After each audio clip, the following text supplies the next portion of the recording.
As a First Lady, I am not part of a government system. So when I speak on behalf of the people because I understand what the people are going through. At the end of the day, I'm not being paid salary and I cannot be fired either. We cannot wait for other people to come and develop us. Every mining company that is in Sierra Leone today is owned by a foreigner. You cannot be coming to our country and take everything that will make us develop, and then you still treat us as inferior people, as if we don't know what we're doing. The sense about us celebrating independence, I don't know why we celebrate independence, because we are not free. One of the most fundamental corruptions of the social contract in human history is colonialism. Yeah. And it's that mechanism that some states have used to extract resources from other places, such as Sierra Leone. That deprives countries of the resources they need for government services, for education, for health. So I was hoping you could reflect a little bit on what those forces have done to Sierra Leone and what kind of accountability we might be able to think about, just to imagine a way forward from where we've begun now. When you look at what Sierra Leone have to offer, when it comes to our mineral resources, the kind of mineral resources we have in our country is enough to take care of everybody in that country. We should not have a single poor person in Sierra Leone. But unfortunately, we are not given the free will to make decisions on our own mineral resources. There's always Big Brother who decides. And when you fight and say, no, we are not going to do this, they use the system to stop you. It's either they set you up with the opposition and they'll be supporting the opposition against you from the back, or they cause unnecessary chaos in your country so that you are not able to even govern your own people. They will do things to make you not to be functionable. And of course, any country that don't have peace cannot develop. You have to have peace before you talk about development. I'll give you a simple example about Sierra Leone. Every mining company that is in Sierra Leone today is owned by a foreigner. Every mining company. If it's not the Chinese, it's the American, it's the British. Our electricity, Bumuna, is run by the British, and we still don't have light. We're looking for light, electricity. If you don't have electricity, how can you talk about education? How can you talk about health facility? How can you talk about improving the infrastructure of your country? We don't have electricity. Now, do we actually even have proper water, pipe-borne water, so that our kids will not be sick? We don't have those facilities. Why? With all the minerals we have, there is a cap you put. Before my husband became the president of Sierra Leone was benefiting, they said, what's the word? 0.000.1%. What is that? Basically, a company can take as much as $100 million out of the country in terms of minerals, and then they can just give the country $10,000. Now, what will $10,000 do for our health system? What is $10,000 do for our educational system?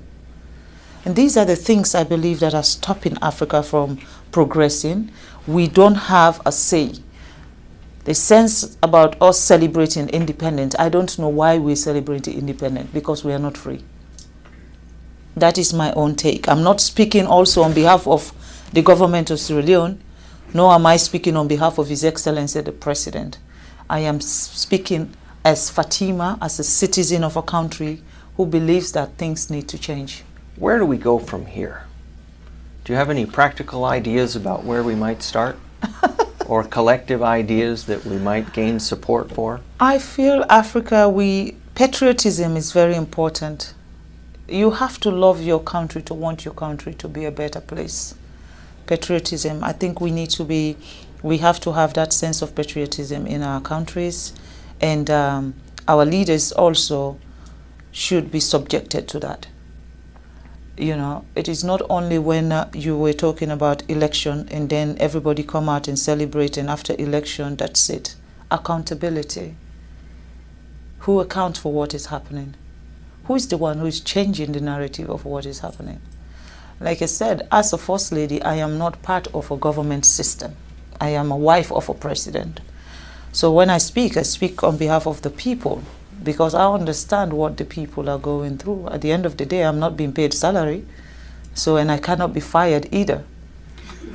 So that's the advantage. That's the advantage of being a First Lady. But I believe that for Africa, what is happening in Africa today, it needs to change, and it needs to change now. There is no time like now, because for Sierra Leone, we now have a president who believes that we cannot wait for other people to come and develop us.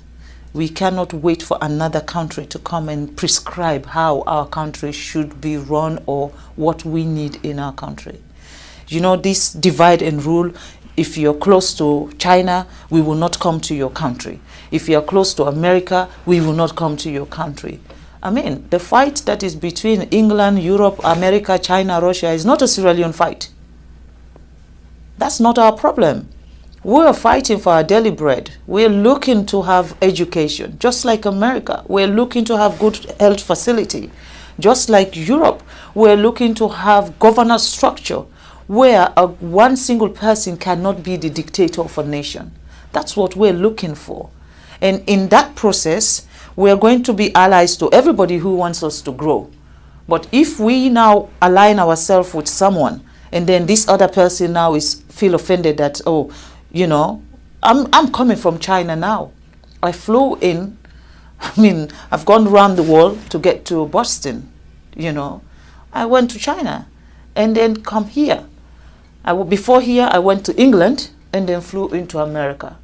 For me, I am not restricted where I should go or who I should be talking to. I am going around the world to see a country that sees Africa not as not just as an ally of what you'll be getting from us, but a country that sees Sierra Leone as partners and treat us with respect. You cannot be coming to our country and take everything that will make us develop, and then you still treat us as inferior people, as if we don't know what we're doing. I think that is wrong. You know, we're looking for partners that value us. People that will come to our country and say, you know what, this country has suffered enough, they need to grow. We were once the atom of Africa. Every country within sub-Saharan Africa used to come to Sierra Leone for our education. And today, what can we be proud of? We cannot talk about education in Sierra Leone because they've ruined that for us. Everything that has empowered Sierra Leone has been ruined. And now we have a leader who wants to fix everything. There is a problem. In Africa, you should not have a leader that is assertive, a leader that knows what his people want, a leader that wants to change what is happening. The moment you have that, it's everyone's target. And then they find reason to slow you down, they find reason to stop you, and they use that system of corruption. They use corrupt people, they use negative people, they use unpatriotic citizens to come after a government who is doing what is right for a system. I think we need to address those issues. Unfortunately, I don't know I'm very good at name calling, but at the moment, I don't know who I should be screaming at. I think the way you started on working on reform for women and girls is a template that can be followed for many other issues. Do you think of what a next one might be? One of the most serious issues I have with the United Nations is the fact that Africa is not part of the Security Council. We're talking about 54 countries, I'm sorry. 54 countries, a whole continent does not have one person representing Africa when it comes to decision making at the Security Council. And I'd observe also that no African country has its own executive director at the World Bank either. No, unfortunately, yes. We don't know how to manage money.